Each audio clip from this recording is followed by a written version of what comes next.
Welcome to Geek Therapy Radio. You've got your mental curator, Johnny Hemberger. I am live streaming this recording. So if you're listening to this podcast later, obviously I'm not live streaming it to YouTube anymore. And if you're listening to this on the radio, obviously I'm not live streaming while I'm recording the radio show right now. But as of recording, I am live streaming, and I'm mentioning that to you because you can go see that re-airing of the live stream, so to speak, if you go to Geek Therapy Radio Podcast on YouTube. Basically, just go to YouTube and type in Geek Therapy Radio, and it will come up. You can type in, this is a good segue to plug all the platforms.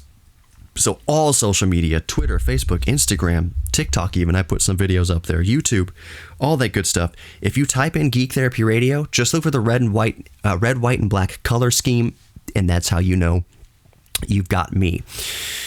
All right, I will remind everybody who is with me right now on the live stream. I think there's two of you. That's what my YouTube is showing right now. Oh, it's one. You can join me in the chat if you want to ask something live as I go, and I'll do my best to acknowledge you. So, like I mentioned before I started the show, I don't have much prepared for the show anyways. This time of year, don't worry. If you're a regular listener to the show, you know that I'm going to get to plenty. This time of year, just to kind of let you behind the veil of radio and media in general, is when radio ratings kind of go down. People are on vacation. There's not people traveling and commuting as much to work. So this is the time of year where you hear radio hosts like taking breaks and going on vacation and bringing in their substitute hosts and re-airing best ofs and things like that. So the fact that I don't have anything specifically prepared for the show isn't a bother, because once this goes to radio, let's just be honest about my airtime, about my slots. I ain't that Michael Berry airtime. But anyways, I have fun. And so if you're listening to the radio, go back, get the podcast, Geek Therapy Radio Podcast, red, white, and black color scheme. You can get the podcast in your favorite podcast app. So whether it's Spreaker or Spotify or Google Podcasts or whatever it is, Apple, did I say Apple Podcast? Whatever it is, iHeartRadio app, Geek Therapy Radio, look for the red, white, and black color scheme, and there you go. Okay, so I see the first thing that I want to talk about, at least in this segment. The first segment, by the way, is 8 minutes, and it's sitting right in front of me.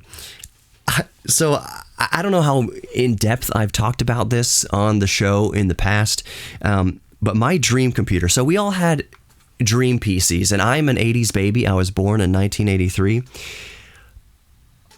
If you talk to, like a 15-year-old right now, what is your dream PC? What's your dream computer? If they're into PCs and PC gaming and custom PCs, they're going to say, oh, I want a Threadripper. I want a Ryzen 9, or I want a Threadripper. I want the new Intel Core i9, whatever, 20-core beast. I want an RTX 3090. I want 64 gigs of DDR5 RAM and blah, blah, blah. If you asked 15-year-old me what my dream PC was back in the 90s, and I want y'all to think about that. Anybody who's kind of my age or a little older or maybe a tiny bit younger, what was your dream PC when you were 15? I will tell you right now, my dream PC when I was around 15 years old was this, and I'm holding it up to the camera, and I will explain what it is. Is it going to focus? Yeah.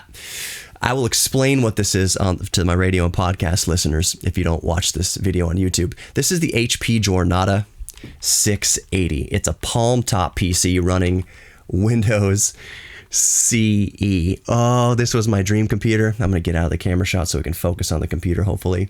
Yeah, it looks like it's focusing. This was my dream PC back in the late 90s, and I'm going to turn it on here. There's a Word document that I was working on. It's a voiceover that I was working on for the Houston Museum of Natural Science YouTube page, which you should also subscribe to. And I like to use this Jornada 680 to type scripts, basically, and to type notes and to type scripts with built-in Pocket Word application that's built into this Windows CE device right here. And this little keyboard, I think the Pine phone, was it the Pine phone that recently released a peripheral that you can add to it? I think it's a Linux-based smartphone, but it had a keyboard peripheral that you can add to it. I wish, on that note, let me wrap this up here with the 680. This was my dream PC when I was 15 years old, thereabouts. You know how they say don't meet your heroes? I've met my hero and it's awesome. This computer is just as good. And I got this like a year ago and it's still just as great as I ever imagined. I love that I was able to pick this thing up. But that leads me to the next kind of point here. I've mentioned on the show once or twice before that the demise of Windows phones came down to, in my opinion, that they never really utilized the form factor the best. So in brief, because the segment's wrapping up here, think of a Surface, like a Surface tablet, Microsoft Surface tablet with the touch keyboard case, not even the touch keyboard case, but the keyboard case with actual chiclets on it. I don't have one up here with me. It's downstairs. But if they would have just made a big smartphone like this, 6.3-inch screen, whatever, this is a Samsung Note 9, but just had that touch keyboard case on it, on a Windows phone, just called the Windows Surface phone, but it had that keyboard case on it, and it had that little kickstand on the back. Winner, chicken dinner. And base it on Android.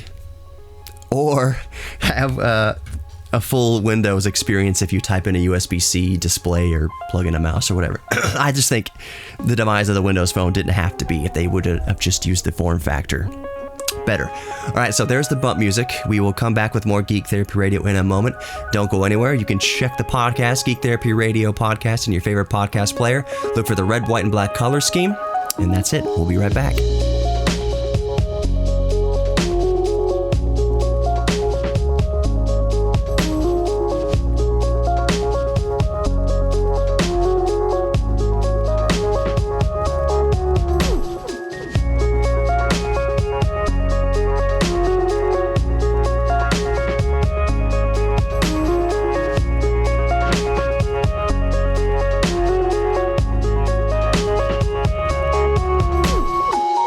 Welcome back to Geek Therapy Radio. You've got your mental curator, Johnny Hemberger. Currently, as I'm recording, I'm live streaming to YouTube, so go back and look at that video. I'll leave that video up because obviously if you're listening to this in the podcast or on the radio, you're not hearing the live stream. You're not watching the live stream. It was a kind of a last minute announcement that I made on Twitter. I don't have thousands of Twitter followers, so I was like, you know what? This is just an experiment. If a couple people join me, which they usually do, it'll be fun to kind of talk to them in the comments and go from there. Ooh, as I'm looking around the solar-powered Geek Therapy Radio studios, by the way, everything I'm doing right now is solar-powered. This light, solar-powered, this microphone, everything. I've got 3 freaking monitors going, including the computer. So the computer screen, I've got this 1440p Dell monitor, both of them running at 144 hertz. Then I have this giant 4K screen up here. That's also sucking a lot of power. Currently, with everything running, I am consuming about 180 watts. At the end of the day, which the end of the day for my solar panels right now in December, early December, is about 2 p.m. before I get too many shadows from my house, I was fully charged. My batteries were up at 14.4, which is the limit that I set for them.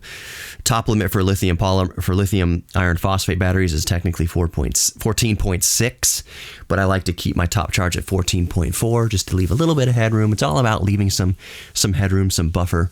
But right now I am consuming 175 watts. I'm going to see what the battery voltage is. Hold on one second. This is live radio, folks. Live radio, live pre-recorded radio. My voltage is at 13.1, 13.0 fluctuating, so that is still a full top charge.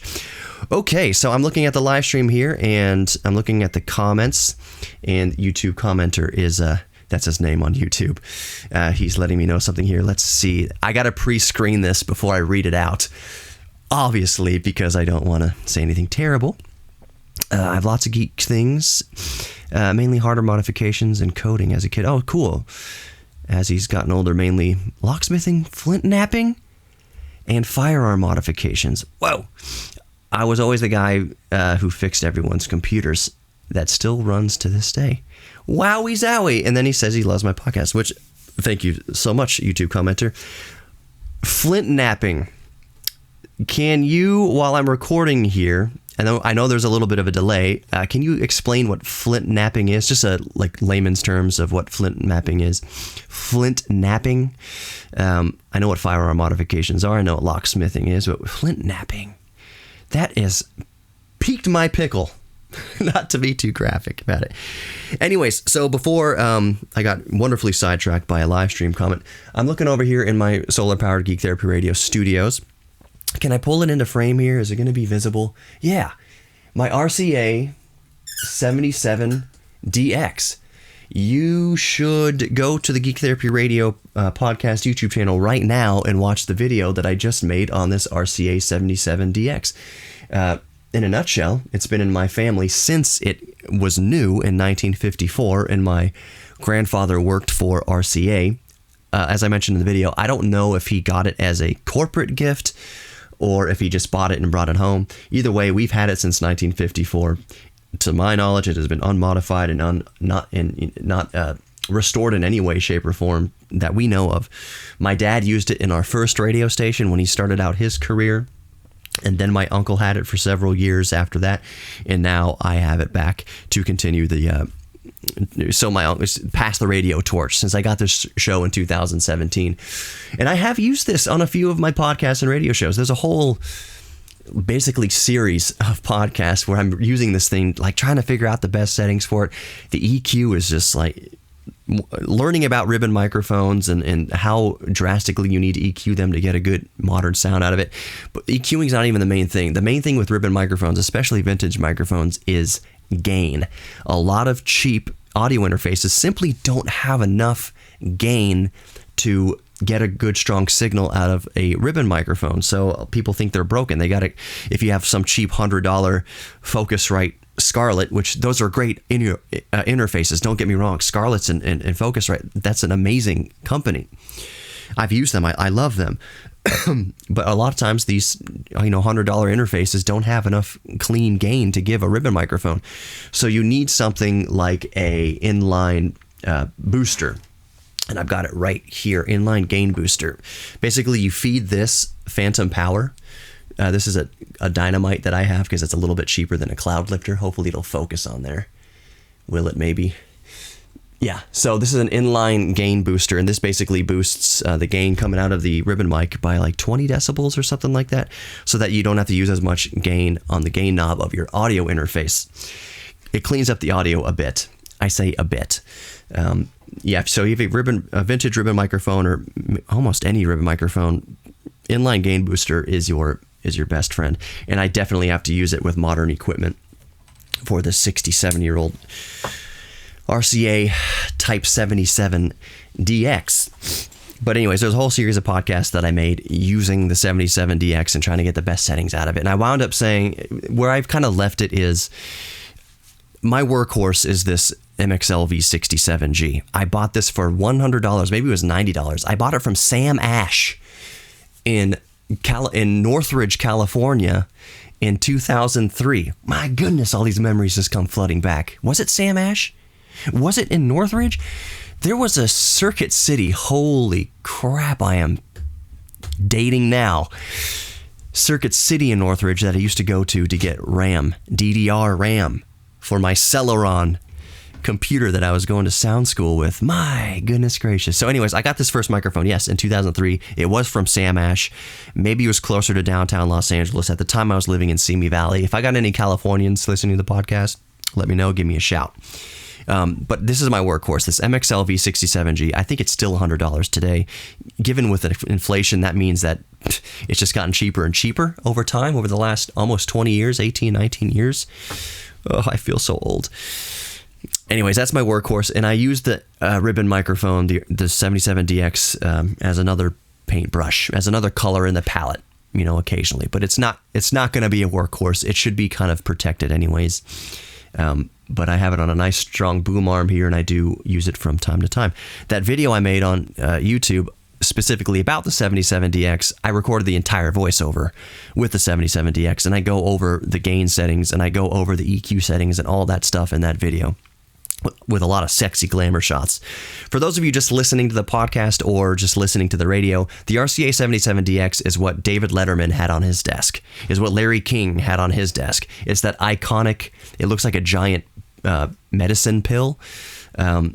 It's a very iconic microphone. I'll show it one more time to the stream if you go back on YouTube and see what I'm talking about here. So let's kind of start wrapping up the segment because my friend here on YouTube is letting me know what flint napping is. Taking rocks that are similar to glass and turning them into knives. Awesome. They break like glass in a predictable way. What we did, like jade. Jade does the same thing. Jade, that mineral we have at the museum, treasures in gold and jade. The artists carve out like little tiny ants and stuff out of jade, and they were talking about the veins and the lines and the way the rock breaks, and it can be finicky and brittle, and it can be temperamental. You have to start over sometimes, and da-da-da.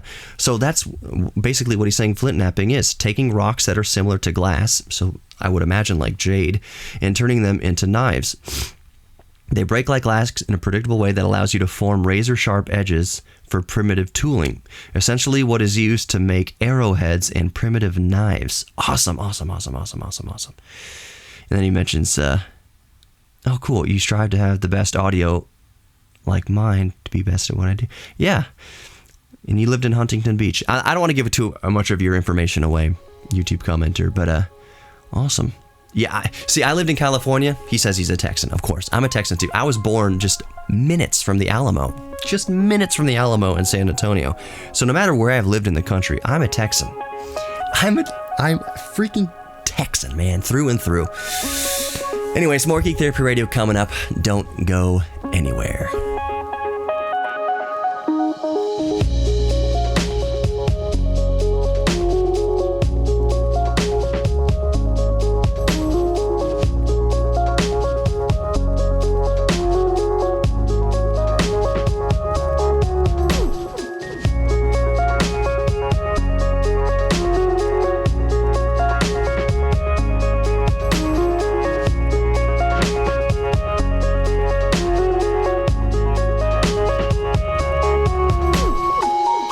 Welcome back to Geek Therapy Radio. You've got your mental curator, Johnny Hemberger. You can find the Geek Therapy Radio podcast in your favorite podcast app. Just type in Geek Therapy Radio or Geek Therapy Radio podcast. Honestly, by the time you start typing out therapy, it should come up. And as long as you click on Geek Therapy Radio with the red and white and black color scheme, that's how you know it's me. That red, white, and black color scheme is across all social media. So Facebook, Instagram, Twitter, TikTok, YouTube, all that good stuff. Just type in Geek Therapy Radio, look for the red, white, and black color scheme, and that's how you know you've got me. So I mentioned that I'm live streaming this as I'm recording this. I'm on YouTube right now, live streaming it for a few people that are watching and joining me in the comments. I mentioned in between the breaks that I was going to bring up renewable energy a little bit in this segment, and that given the nature of the radio station I'm on, that might either piss some people off or make them change the channel or whatever. But I just want to tell you my angle on renewable energy. Obviously, I've mentioned on the show many times that my studio here is solar powered. It's nighttime right now. I'm recording it. It's 10:08 right now, p.m. on a Wednesday as I'm recording this. How are my lights on? Solar energy depends on batteries.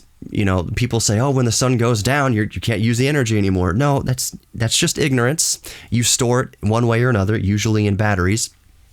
Tesla, Elon Musk at least, is using one of his subsidiaries to build a giant multiple megawatt battery storage system. I think it's in Angleton. You know that Tesla has moved to Texas. Elon Musk has moved in operations to Texas. SpaceX is already in Texas. The Gigafactory's in Texas. He's now building a big giant battery pack, which is funny because I could talk about Elon Musk for like an entire show, but it's funny that he's bringing a big giant battery to Texas. They've proven this technology in Australia already. Big giant battery to Texas, because I tweeted at him last February 2021 during our hard freeze, where the whole grid was basically minutes from melting down for months, and everyone was trying to blame it on solar panels and blame it on wind turbines, which is just poppycock. Those make up a fraction of the percentage of the electricity we use. I think renewable energy in Texas is like 20%, and that didn't account for. I don't mean to get so sidetracked here, but if it was just the renewable energy causing the problems, that would mean a few 100,000 homes would be without power. That's literally how many homes lost power in Texas during the hard freeze in February. A few 100,000 homes lost freeze directly because of the wind turbines and solar panels and stuff going offline. The other 4 to 5 million people lost it because natural gas infrastructure froze up.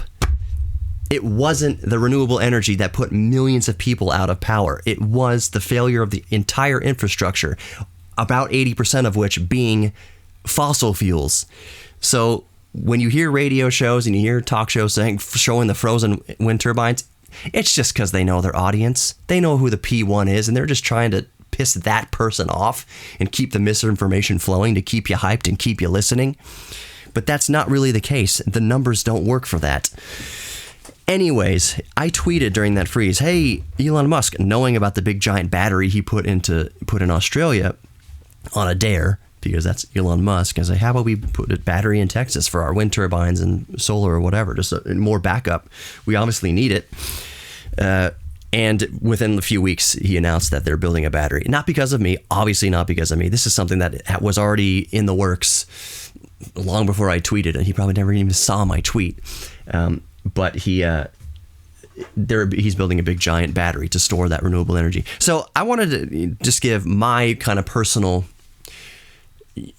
use case and feelings towards renewable energy and why I have, like I said, a solar powered studio here, and I have an EV and I have an electric mountain bike. But we can focus mainly on my solar panels and the EV. So my solar powered studio here, I've got a battery pack, a 200 amp hour lithium iron phosphate battery as storage that stores like 2,560 watts worth of electricity that I can use from, or 200 amp hours at 200 amps at like 12.8 volts nominal equals out to like 2560, whatever it is.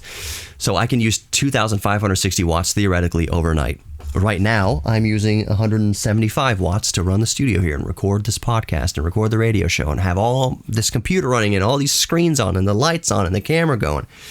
So if you do some math, 170 watts, so 2,500 watts divided by 170 watts. I don't know what the math works out there. That's several hours that I can be running this, no problem. I could probably run it until the sun starts coming back up. But why I built this, it's not because I'm some sort of greenie weenie, as I put it. I don't believe that drum circles save the world. Don't think that at all. Money changes the world. It's kind of funny to me that it's this funny observation, and I don't defend Elon Musk at all because he is very much, well, he's Elon Musk. But I do think it's funny that politicians make entire careers out of virtue signaling and spouting hot air about climate change. And then a person comes along, a billionaire comes along who hates politicians, who actually spearheaded the entire automotive industry weaning off of fossil fuels. Do you know why he did that? Do you know why Tesla did what Chevy couldn't back in the late 90s with the EV1, and what Toyota, they were doing it a bit with the Prius, with the hybrid, which hybrid still burns fuel. It's a whole thing. Anyways,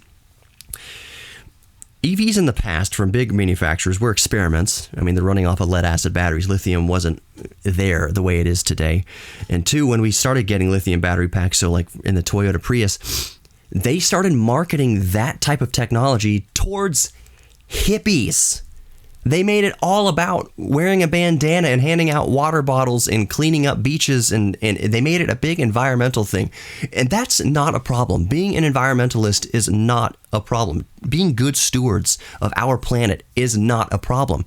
But it wasn't great.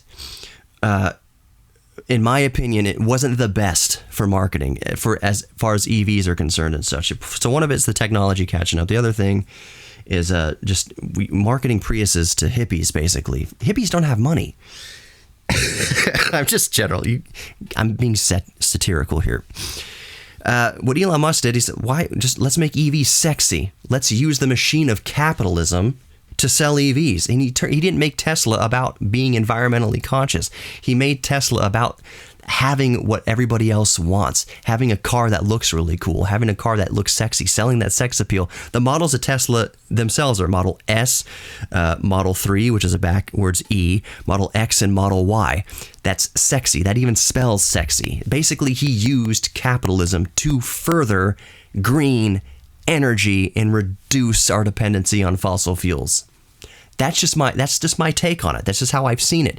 And it's just funny to me to see politicians who have made an entire career out of virtue signaling about environmental change and protecting the environment, but doing nothing, just nothing but talking. And then the guy who is a butthead billionaire, quote unquote, comes and actually almost single-handedly starts the entire industry to wean off of fossil fuels. I as an observer, I could kind of like seeing that dichotomy. Gosh, how it sticks in the craw of these virtue signalers that a billionaire is actually the one that's reducing our dependency on fossil fuel. Oh, I hate that.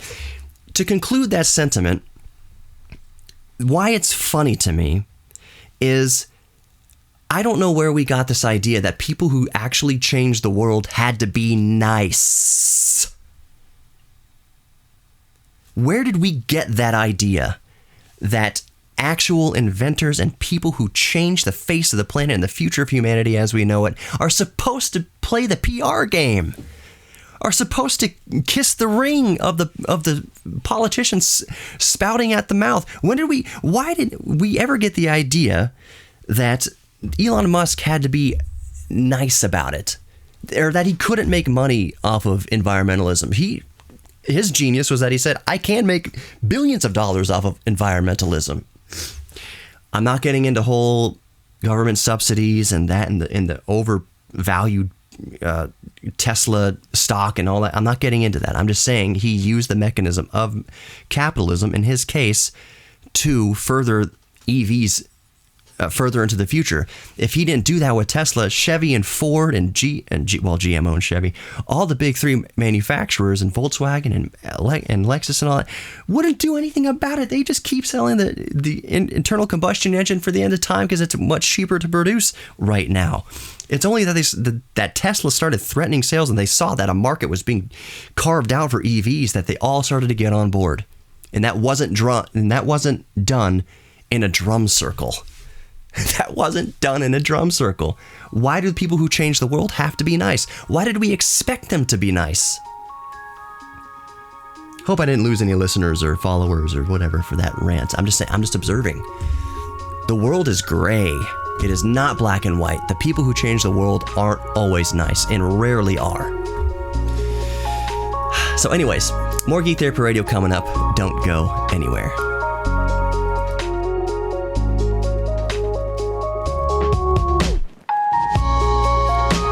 Welcome back to Geek Therapy Radio. You've got your mental curator, Johnny Hemberger. Here comes the plug. It's the beginning of the segment, so here comes the plugs. Just type in Geek Therapy Radio into any social media or YouTube or TikTok, anywhere, your favorite podcast player, whatever it is.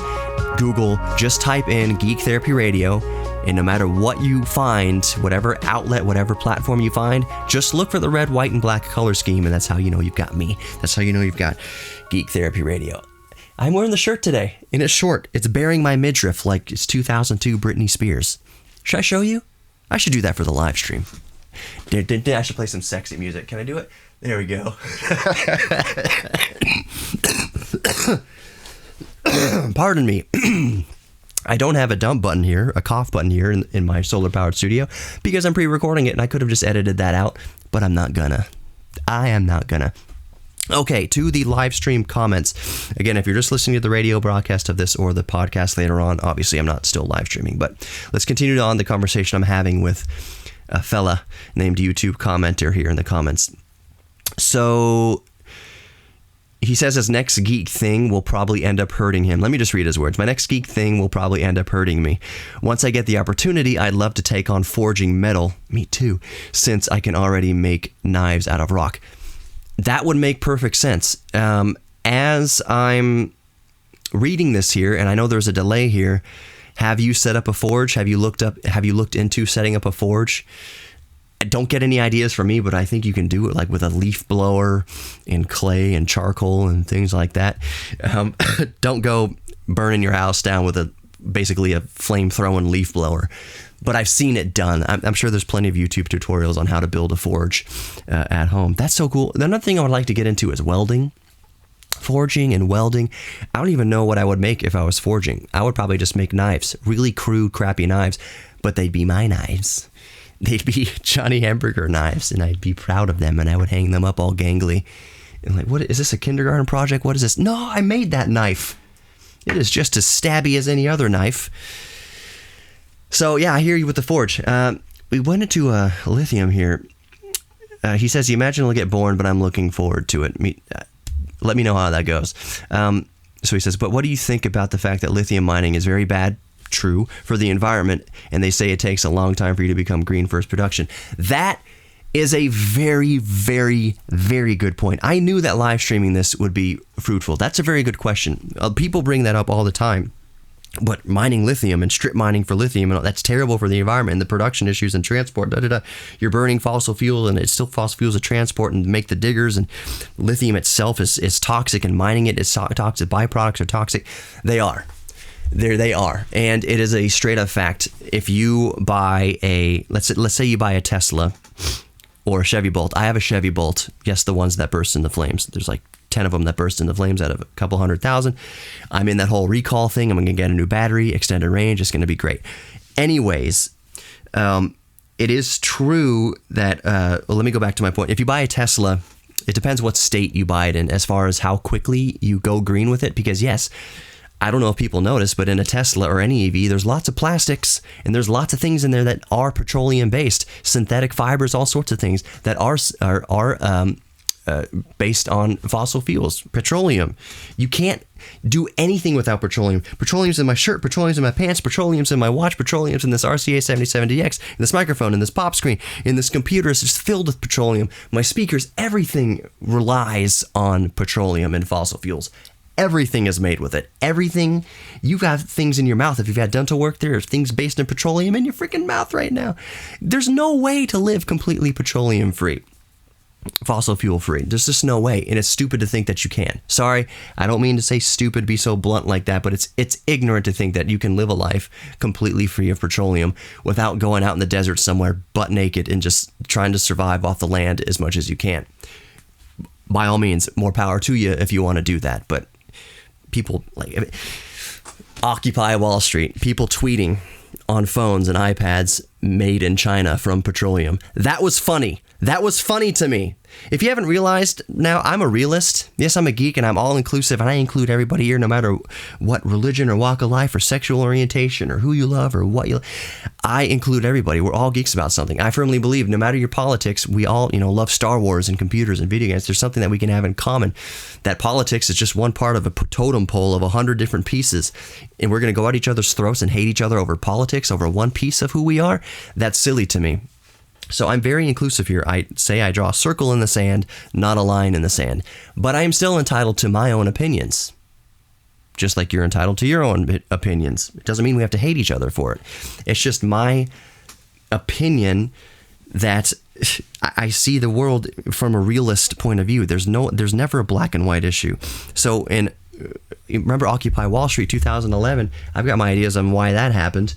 But people tweeting about the 1% and everything like that from their iPhones, from their iPads, from their Android devices, tweeting about petroleum and fossil fuels while they're wearing synthetic materials and while they're using devices that are based in petroleum, and they got here in vehicles based in petroleum, and their friggin' tents that they made were based nylon petroleum tents. It's just ironic, man. It's either like, to me, you have to.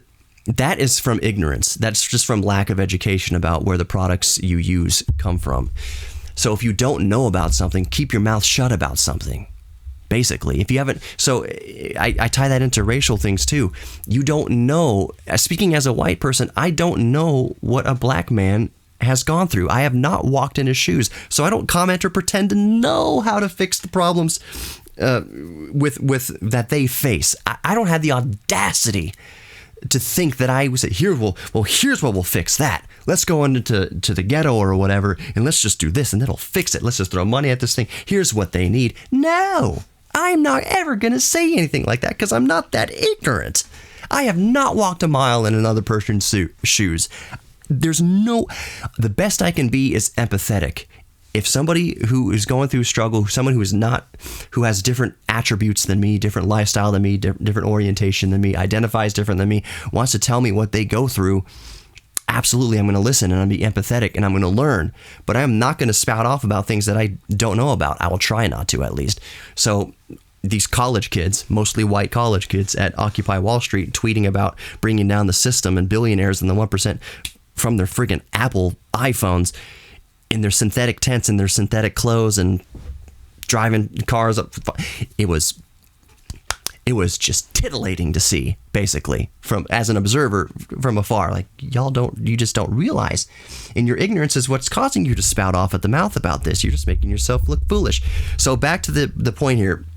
What about lithium being dirty for the environment and you not basically going green for several thousand miles, tens of thousands of miles in a Tesla, for example? Depends where you are. If you're in Kentucky, which just burns nothing but coal, you're really not doing much for the environment. You're just not doing much. It's going to take so long to break even on the green energy thing and go carbon neutral. If you're in Texas and you're charging off of renewable energy, then you're going to hit that mark a lot faster. But let's get back to the rat's tax and root of this question. Lithium is bad for the environment. Yes, it is. That is why, but that is the stepping stone. Just like fossil fuels basically fueled the Industrial Revolution and fueled us up to now and everything we create and build, the green energy revolution is going to be built on the back of fossil fuels. Now going up to lithium, new battery technology is going to be built on the back of lithium before we get to another chemistry that is not bad for the environment to mine, that is not bad for the environment to produce. But right now, yes, lithium is bad, but in the future, within the next 10 to 20 years, as battery chemistry gets better, recycling gets better, then it's going to be even better and better and better in the environment. But let's make no mistake that right now, mining lithium is bad for the environment. That wraps up what I was going to say. I don't buy EVs, and I set up the solar paneled studio as a bug out room, basically, so that I'm never without power. We can go through another grid crippling storm and I still am able to generate electricity. I have an EV because I think it's cool.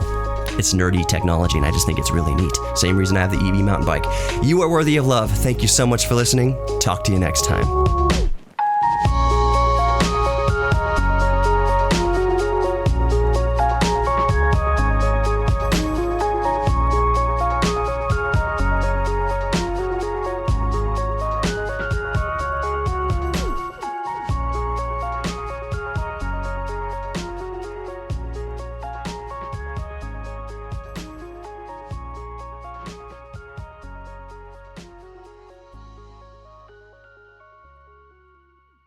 If you'd like to sponsor Geek Therapy Radio, just go to geektherapyradio.com and let's talk.